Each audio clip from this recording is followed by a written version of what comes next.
I'm going to give you some tips on how to write better dialogue, part 2. So, my first tip would be to start the scene as late as possible and end it as early as possible.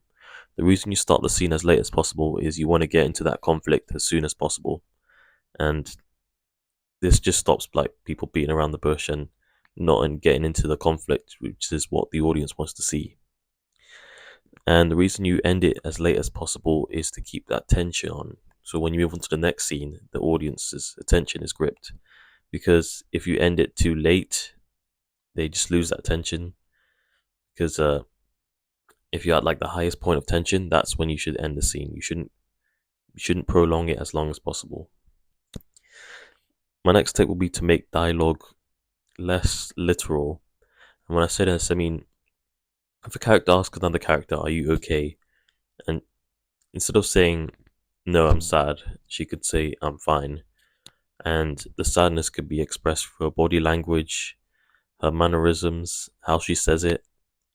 So this means basically add subtext to your dialogue and don't make everything so literal for what they say, because the dialogue will just sound robotic.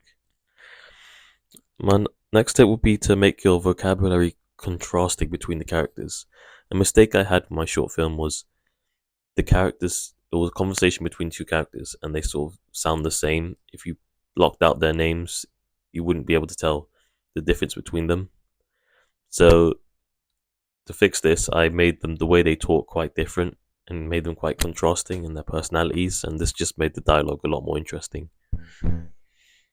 My final tip would be that every line in the film should be moving the plot along.